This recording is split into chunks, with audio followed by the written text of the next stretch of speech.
When my boss told me I wasn't qualified for the promotion, I smiled, got in the car, and drove home. 2 days later, I had 82 missed calls. Welcome to Cheat Sheet Tales, where loyalty dies, lies bleed out, and the truth hits like a slap to the face. These aren't just stories. They're confessions soaked in betrayal and regret. Ever spotted a red flag when it was already too late? Say it in the comments. Let's tear into today's tale. The sky outside was gray as Wendy sat across from Elaine's immaculate desk, watching her boss flip through the promotion application with practice, disinterest, 5 years of sacrificed weekends, missed, family dinners, and endless overtime, hours condensed into a 20-page portfolio that Elaine barely glanced at before. Setting it aside, "I appreciate your enthusiasm," Elaine said, adjusting her designer glasses, "but I've reviewed your application thoroughly, and while your work has been adequate, I don't believe you're qualified for senior management. Perhaps in another year or two." Adequate. The word dropped between them like a stone. "I maintained the department's highest client satisfaction ratings. I personally saved the Clifford account when everyone else had written it off. I haven't taken a full weekend off in 3 years." But I only smiled and nodded, the practiced expression I'd perfected in corporate America. "I understand. Thank you for the feedback. I'm glad we're on the same page," Elaine replied, already checking her watch.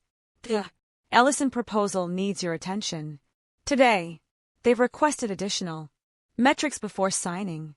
As I gathered my things, Elaine was already typing an email. My career disappointment already forgotten. I walked past the corner office that should have been mine, with its window view and glass door where my name belonged. In the parking garage, I sat in my car and stared at my reflection in the rear view mirror.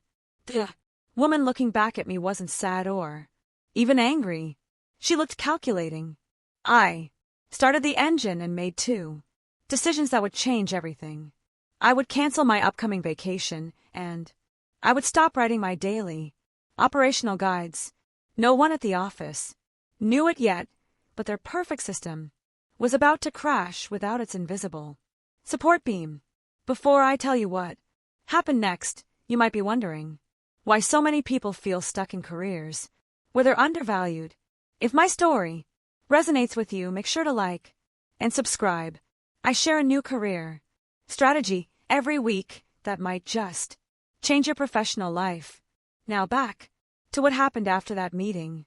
My name is Lydia, and until that meeting, I was the most reliable employee at Meridian Solutions. Not the most visible or the highest paid, but the one who kept everything running. While others took credit, I'm methodical by nature, with an almost photographic memory for systems and processes. Growing up with 4 younger siblings taught me to solve problems before they exploded, a skill that transferred perfectly to corporate life. When I joined the company 5 years ago, I'd inherited a catastrophic mess.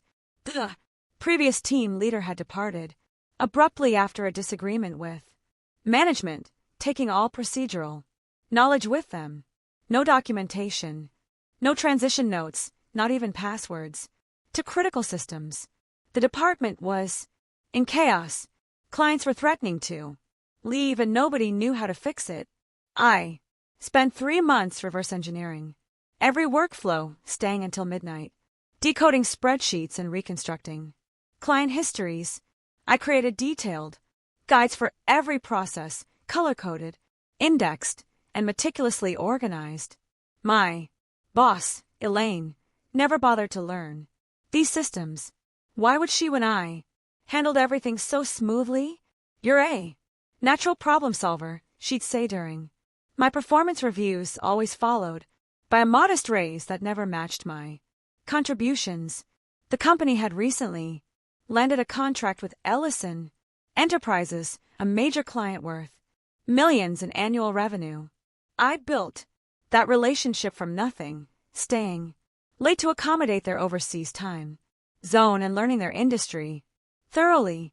Elaine had attended exactly 3 meetings, mostly to claim credit, during quarterly executive reviews. Each morning, I arrived at 7:30 in the morning to prepare briefing notes for Elaine before her 9 o'clock management meeting. Each evening I sent comprehensive updates on all active projects. In between, I put out fires before anyone noticed smoke. The morning after my rejected promotion, something changed inside me. I arrived at exactly 9 o'clock, not 7:30, not 8:45, exactly 9. I drafted no briefing notes. I answered emails directly addressed to me and ignored the rest. When a crisis erupted with a supplier, I directed it to the appropriate department instead of solving it myself as usual. By lunch, 3 people had stopped by my desk with confused expressions. "Lydia, did you see the thread about the laugh Ford scheduling conflict?" asked Peter from accounts. "Yes," I replied, continuing to type. He waited for more, shifting awkwardly when nothing came. "So can you fix it like you usually do?" I looked up from my screen. "That's actually under procurement scope." I forwarded it to Diane. His eyebrows rose slightly. "But you always handle these things." "I've been advised to focus more on my assigned responsibilities," I said with a small smile. "I'm trying to demonstrate that I understand my proper place in the organization."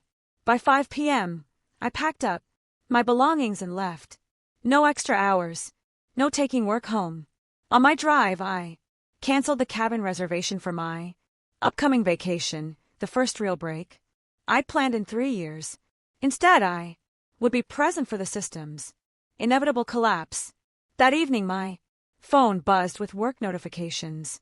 I silenced it and spent time with my daughter, Elena, baking chocolate chip cookies, something I hadn't done in months. As we laughed over misshapen cookie dough, I felt a weight lifting from my shoulders. "Mom, why are you home early?" Elena asked, licking batter from a spoon. I paused, considering how to explain corporate politics to a 10-year-old.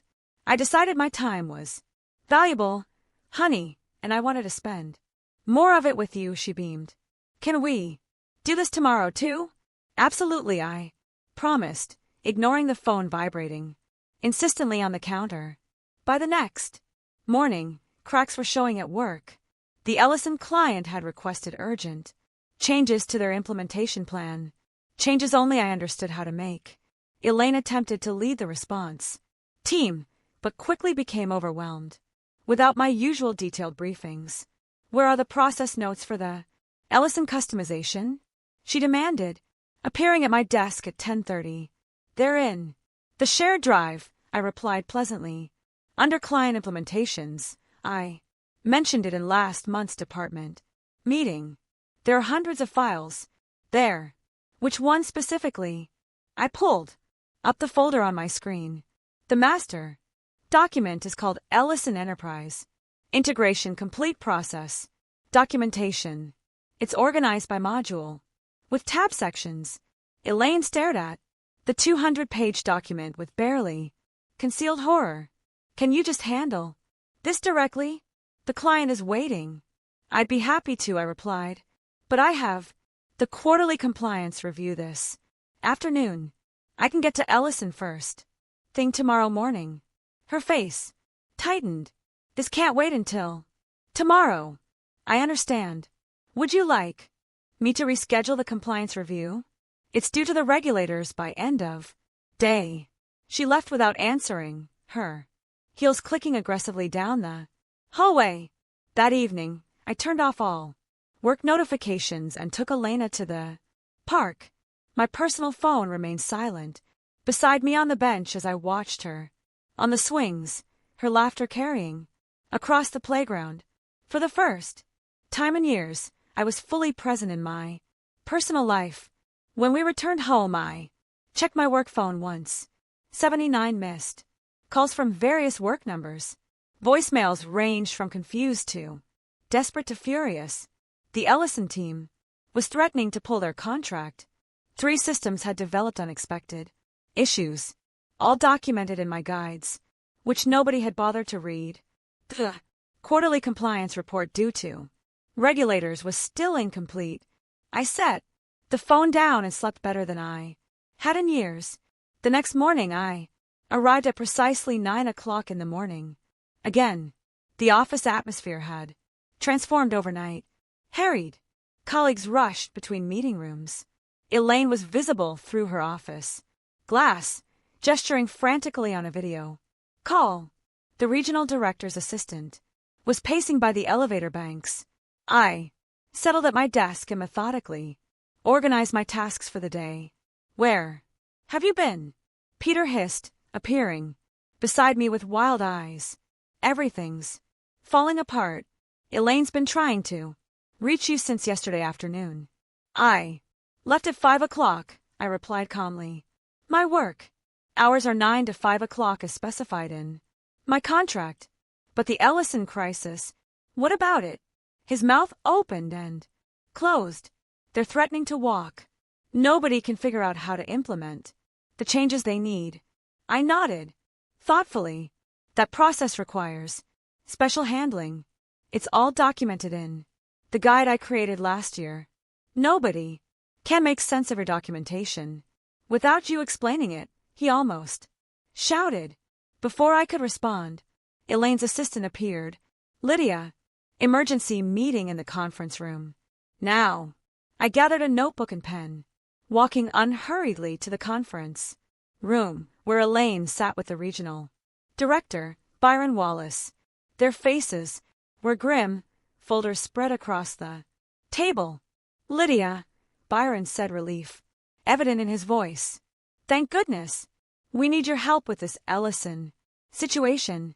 Immediately I sat down and placed my notebook on the table. Of course. How can I assist? Elaine's face was tight with controlled fury. Let's cut to the chase. What will it take for you to fix this? The promotion, it's yours. I tilted my head slightly. That's a generous offer, but I've been contacted by a competitor. They've offered me a senior management position with a substantial salary increase. Apparently, they believe I'm qualified. The room went silent. Byron's eyes widened while Elaine's narrowed dangerously. You're leaving? Byron asked. When? I haven't accepted their offer yet, I replied. I was taking time to consider my options. Name your price, Byron said immediately. Whatever they're offering, we'll match it. I smiled politely. It's not just about compensation. It's about recognition, respect, and opportunity. The Ellison client specifically asked for you by name, Elaine interjected. You can't possibly leave now. Interesting, I said. So did 4 others in the past month. I reached into my bag and placed a folder on the table. Here's my 2 weeks notice. I'll help with the transition as my contract requires. Elaine reached for the folder, but Byron was faster. He opened it, scanned the contents, then closed it decisively. This won't be necessary, he said firmly. Lydia, I'd like to speak with you privately in my office. As I stood to follow him, Elaine remained seated, her knuckles white against the polished table. The company's response to my resignation was about to reveal exactly how much they had undervalued me all along and what they were willing to do to keep me now that they understood my true worth. I followed Byron to his corner office, aware of the curious glances from colleagues as we passed. His space was minimalist but impressive. Awards and industry recognition lined one wall, while floor-to-ceiling windows offered a panoramic view of the city. He gestured for me to sit in the chair across from his desk. I've been watching your contributions for some time, Byron said, folding his hands on his desk, though apparently not closely enough.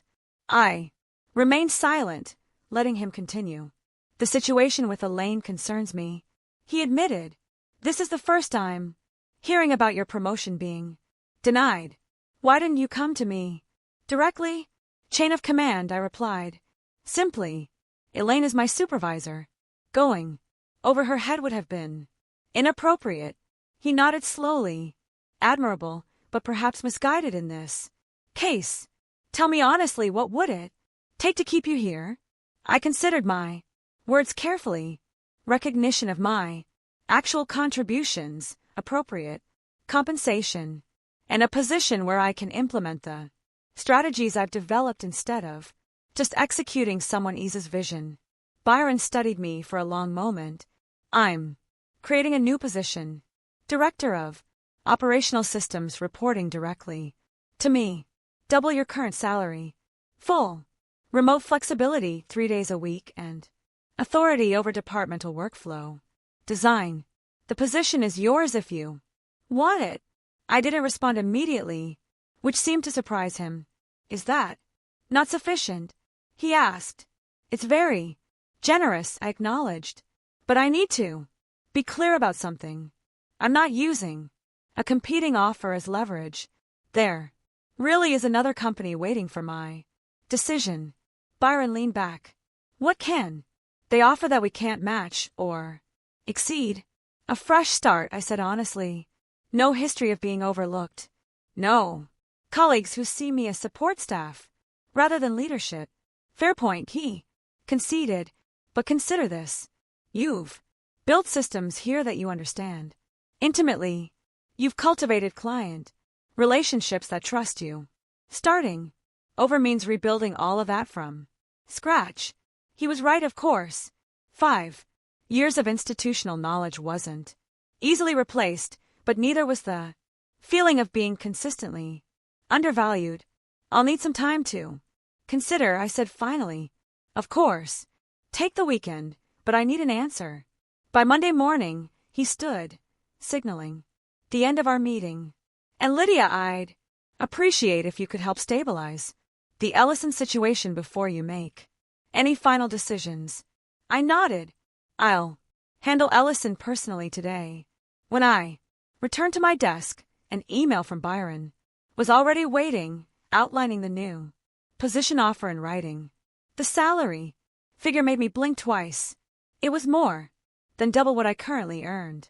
The job description could have been written specifically for my skill set. I was gathering materials for the Ellison call when Elaine appeared beside my desk, her expression carefully neutral. We need to talk, she said quietly. Not here lunch. I have the Ellison call at noon, I replied.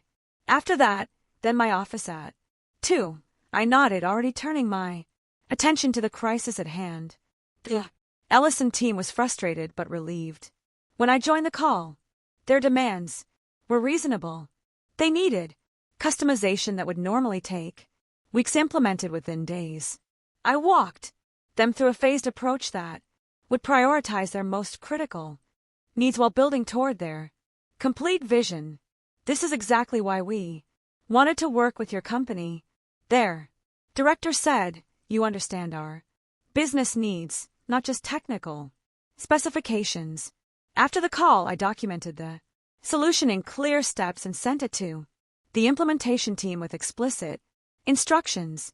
Normally, I would have handled every aspect myself, but today I delegated appropriately, making myself available for questions, but not taking ownership of the execution. At 2 o'clock, I knocked on Elaine's door. She looked different, smaller somehow, with dark circles under her eyes, suggesting a sleepless night. Close the door, she said, gesturing to the chair across from her desk. I understand Byron offered you a new position. He did, I confirmed. She nodded slowly. I won't pretend to be happy about it, but I understand why he did it. You're valuable to the company. I waited, sensing there was more. I owe you an apology, she continued, the words seemingly difficult for her. I've relied on your competence without appropriately acknowledging it or rewarding it. May I ask you something? I said, genuinely curious. When you said I wasn't qualified for senior management, what specifically did you think I was lacking? Elaine shifted uncomfortably.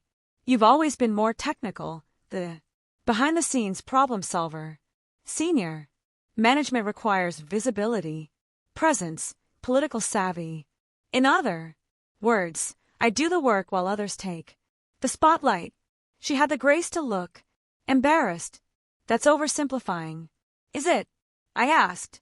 The Ellison contract who presented the winning strategy to the executive team. I did, but based on the proposal I developed the client retention initiative last quarter that saved 4 major accounts who received the leadership award. That was a team effort, a team I led, coordinated, and created all materials for. I leaned forward slightly. I'm not lacking qualifications, Elaine. I've simply allowed others to stand on my shoulders while remaining invisible. The silence between us stretched uncomfortably. Are you taking Byron's offer? She finally asked. I haven't decided. If you stay, she said carefully, things will be different between us. Yes, I agreed. They will. The weekend gave me time to think clearly away from office politics. I took Elena to the Science Museum on Saturday, something I'd been promising for months, but never found time for. On Sunday, I called my sister for advice. What does your gut tell you? She asked after I explained the situation. That I've outgrown the box they put me in, I replied. But I'm not sure if Byron's offer changes that or just makes the box more comfortable. Would you be reporting to Elaine in this new role? No, directly to Byron. And what happens to Elaine? It was a good question. Byron didn't say specifically, but reading between the lines, I think her position is being reconsidered. My sister was quiet for a moment. So your options are to take a fresh start elsewhere or accept a promotion that might result in your former boss being demoted. Put that way, the choice felt different. I don't want revenge against Elaine, I said slowly.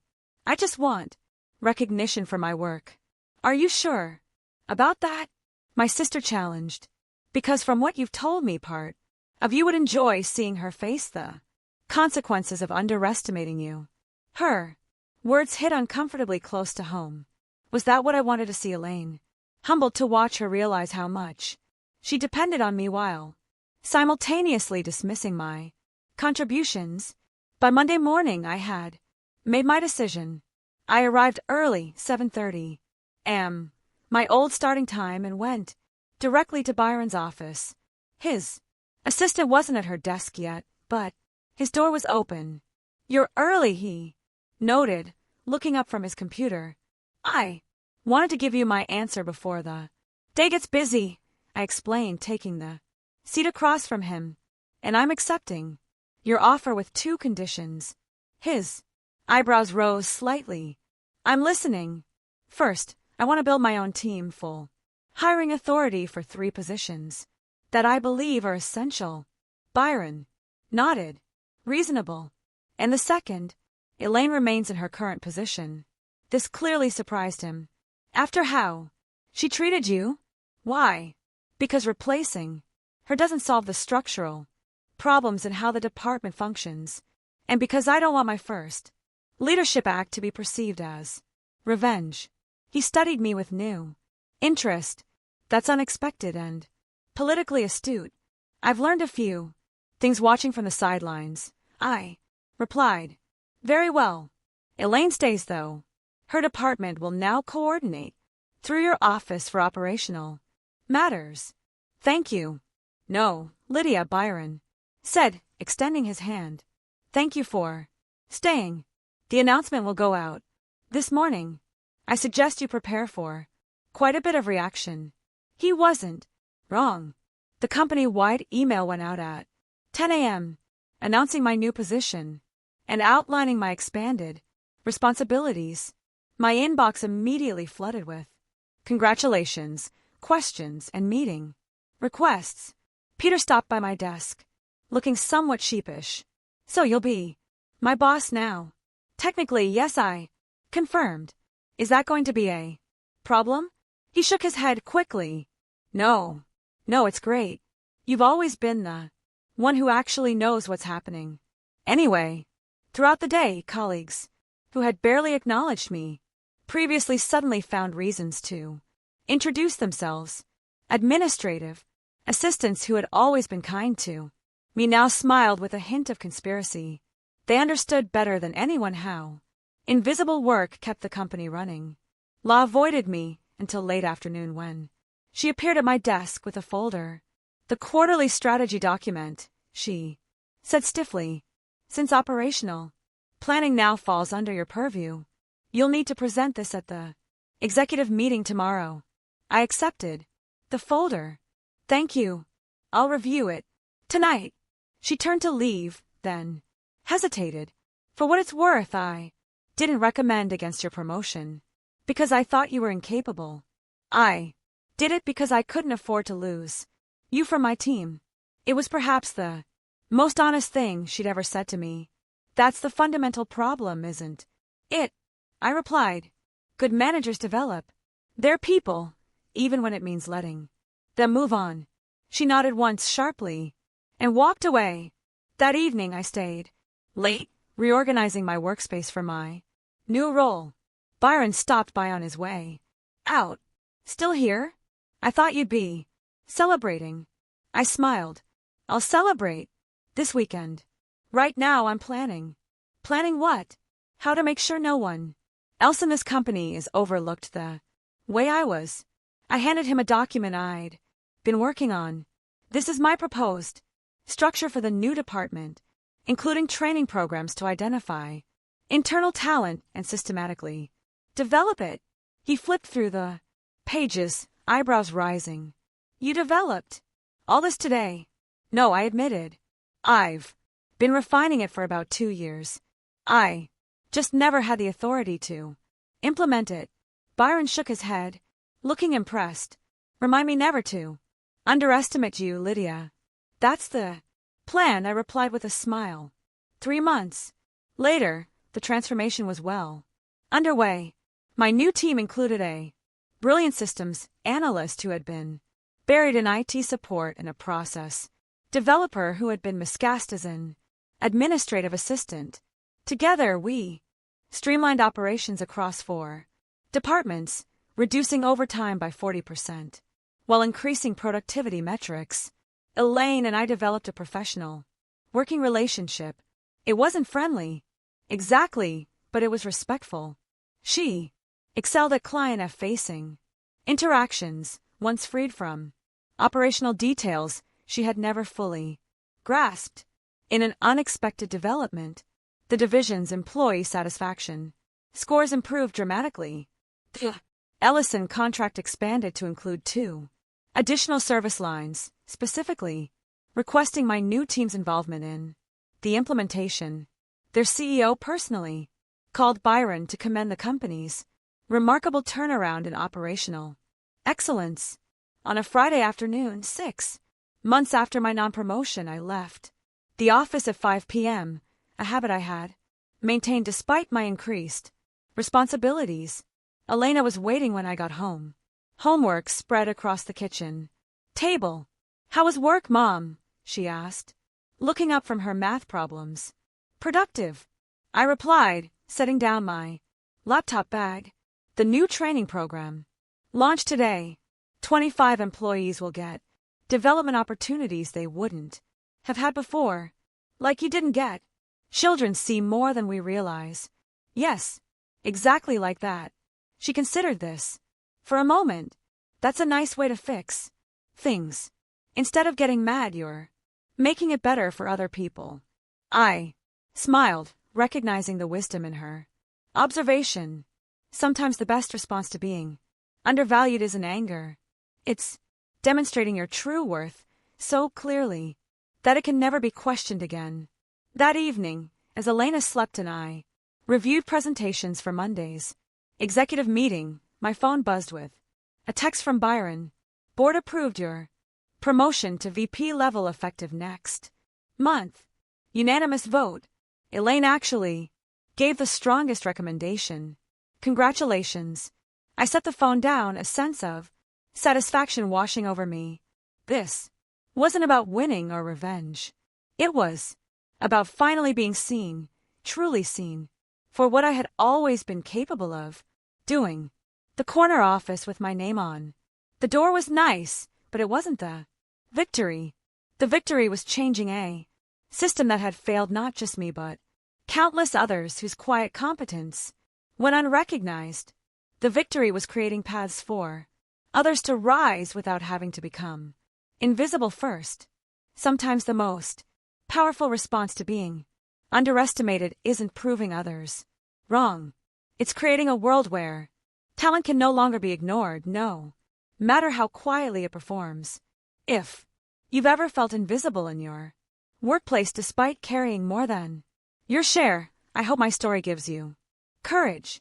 The skills that make you indispensable are the same ones that qualify you for leadership. Don't wait for others to recognize your value.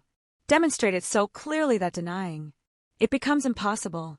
And if you found something valuable in this story, please like and subscribe for more strategies on transforming workplace dynamics. Remember, your worth isn't determined by others' inability to see it. It's defined by your impact, whether acknowledged or not.